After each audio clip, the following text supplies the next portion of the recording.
Luke here with Lifestyle Off-Road. Today I'm going to install the 4Wheel Parts Fender Delete Kit. What that does is it actually removes these fender flares that it comes with. Mine is the Sasquatch package, so it has a really wide fender flare.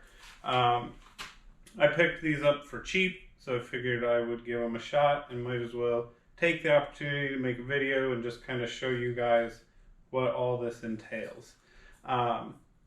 First off, all you have to do, and there's plenty of videos that just cover this, you just simply reach under here and there is a few different keys that you just turn to quickly remove these flares. So looks like there was 5 of them. Turn those, just pull it straight off. I'm going to go ahead and do that now on the back ones.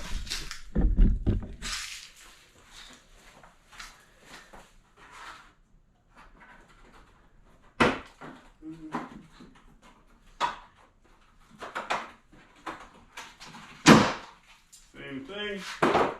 Doesn't sound good, but that's what you do. Now, if you take a closer look here at my fender flares, I've taken this four-wheeling a couple times and you can see how much dirt buildup there is. So even if you're not going to install this kit, it is worth taking those off every now and then and cleaning that out. So before I move on any further, I'm going to clean this up real quick. It is winter here and it's actually even snowing today, so I don't want to trap all that dirt in there. So I'm gonna get cleaned up, be right back. Okay, so we've got it all cleaned up, nice clean working surface. With this kit, you have two hardware packages. You have a front and a back. The pictures were really kind of hard to tell what was going on. The one that has the big through hole, these are the back. So that kit is for both back pieces. The brackets that have, there's a nut welded in there. These are the front kit. So that helps you decipher where everything goes. What you have to first do is you got to remove a bunch of Phillips head screws. So I've got my screwdriver here and there's 3 metal ones you need to take out. And I wouldn't recommend using a power tool for this. At this point, all these vehicles are pretty dang new, so everything should come out pretty easily. I already did the passenger side, just so I had an idea of what I was doing before I started to record. My truck is incredibly dirty. I've only taken it off-road a couple times, and I've cleaned it, but man, these fender liners seem to hold a whole lot of mud in them. So hopefully that's not an issue down the road. So there's one bolt.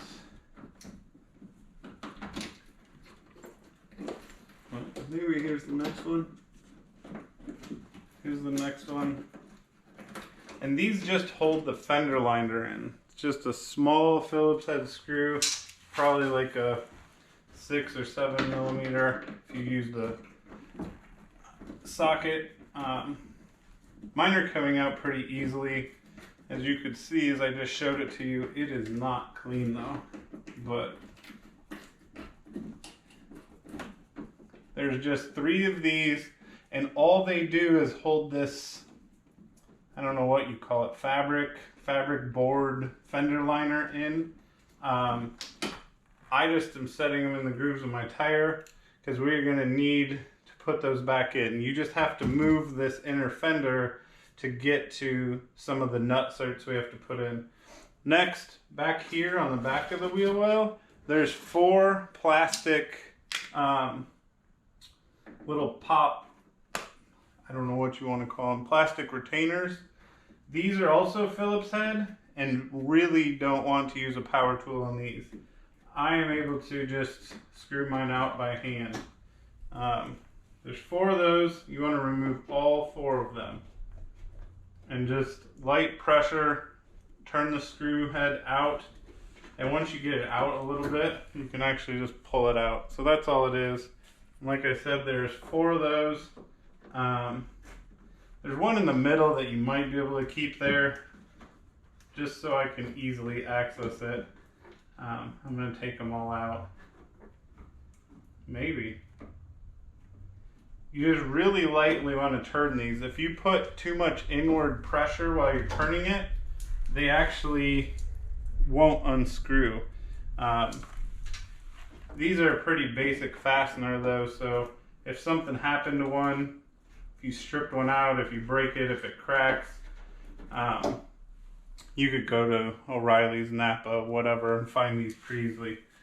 Okay, so we're actually ready to install this. These are apparently rock light brackets, so this is where they want you to start. You have one for each front wheel. With the welded nut facing up like this, you go to the second rectangle, you push up on this fabric inner fender, and you wedge that in there, okay? And the inner fender will actually kind of hold it in place. And now my instructions did not say this, but this is what made it easier for me, so that way I knew exactly what holes I was working with. I'm going to hold my inner fender up here. Hold that rock light bracket in place, and I'm going to thread this in to hold the fender to lead up a little bit. Next, in the front kit, you have lots of these, just a little plate with a nut welded on the back, and then all the fasteners for this. It's a T30 screw. The rest of these, minus one hole, gets this little backing bracket put in there, and that is what fastens it to the Bronco. So you just have to kind of peel this down here, slide it behind the hole, get it lined up, and then you put your screw in. Now you just hand tightening these at first is all you really need to do. If you go too tight, then you're not going to be able to move it around enough to get everything to line up. So, same thing. I'm just pushing the fabric up. Maybe. Feels like I got quite a bit of dirt behind this one.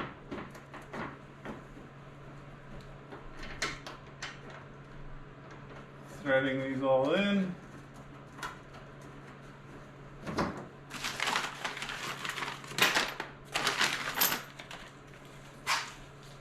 Another one down here. This one you can actually pull it out. This one's easier to get to.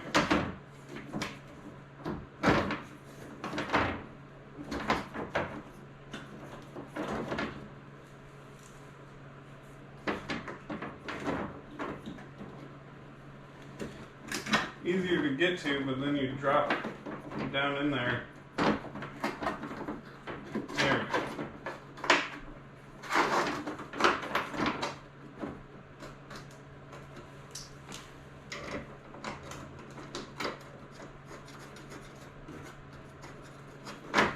Okay, one more up front. This one, you have to kind of bend this out. You gotta wiggle around in there to get this one to line up.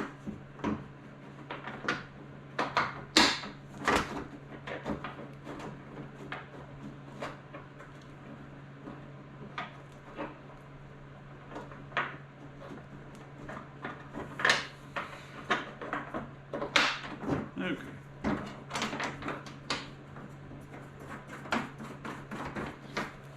Now, the last one, turn the camera back over here.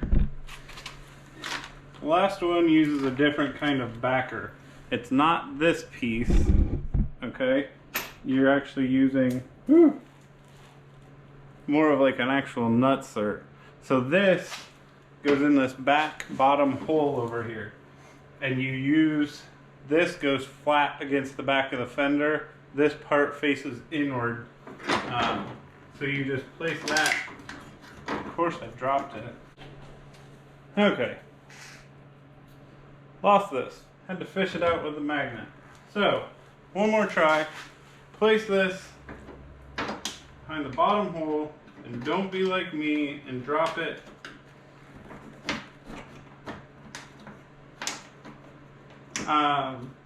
When I fastened this one to the other side, I did have to hold my hand back here while I screwed it in to hold it in place.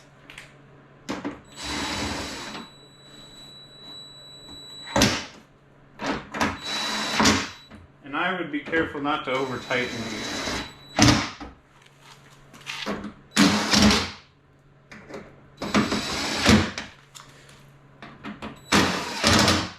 Okay, let's seal that dirt. Apparently need to do a better job cleaning. Okay, so I'm not going to make you watch all this, but now you want to put these 3 back. You can put those all in there. And you want to put these 4 back in there too. Now, when you're putting those in, you don't need to screw them back in. There's not actually threads to strip out. So just put the fastener in place and push the head in. All these do is expand. So get those in there, put these in, and we'll move on to the back. Okay, back here, you actually have to remove a couple extra pieces before you can go on. So find your 10mm socket, and you have to remove these 3 screws, or 3 bolts, sorry. Pop those out of there, and yes, you're going to take some paint off when you do it. Those were painted with the body of the truck.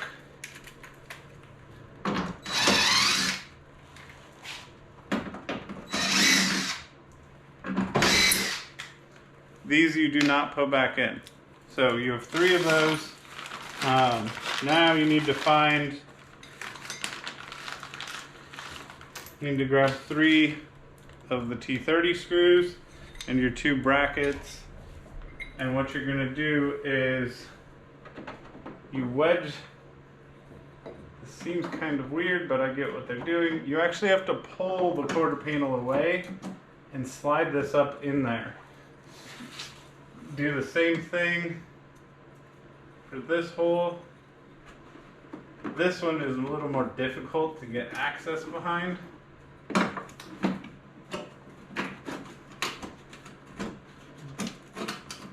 you go. So these 2 are lined up there. To get to this back one, you have just one of the plastic little pins that you remove. Again, I would not use a power tool here because you'll just strip it out, and then you're sitting here trying to get this thing removed.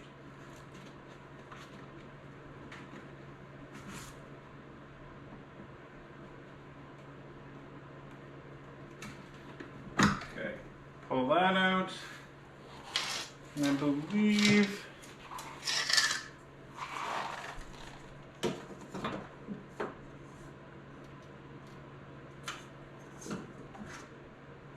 okay, there's one more down here.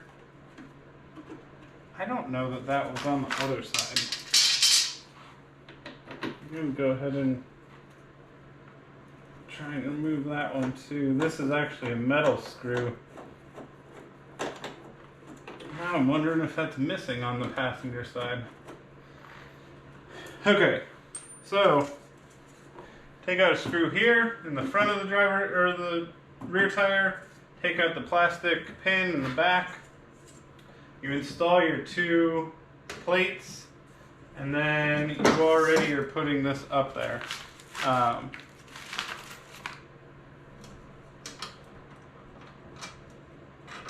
And again, you're just going to hand tighten these.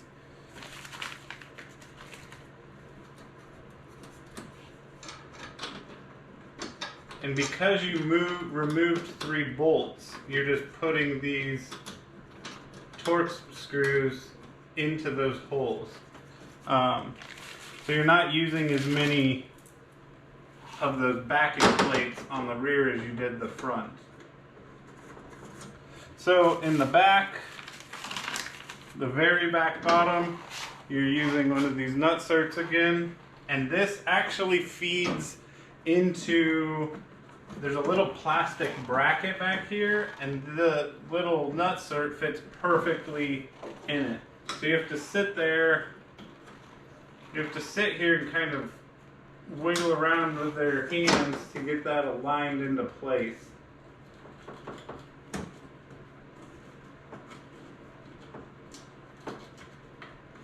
Almost got it.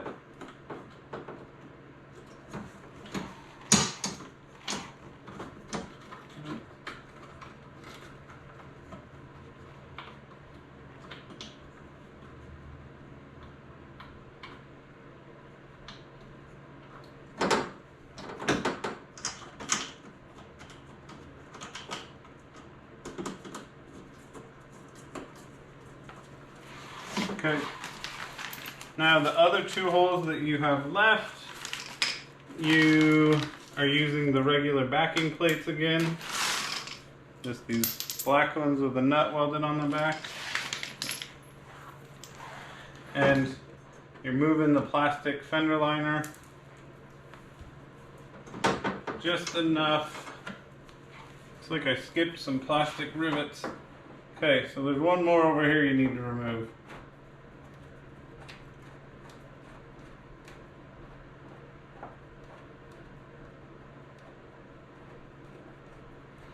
I've taken these all out before to put in rock lights, and as you remove these a few times, they stop liking to be cooperative. So just putting the backing plate up.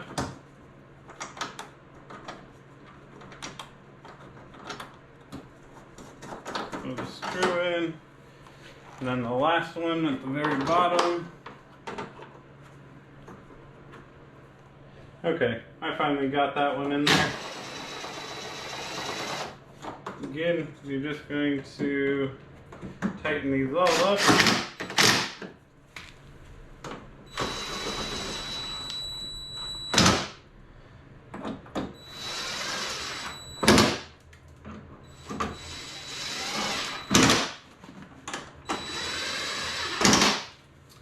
Now you want to install your little push pins.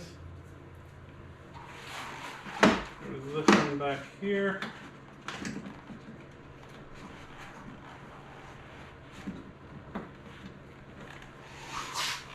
One up here.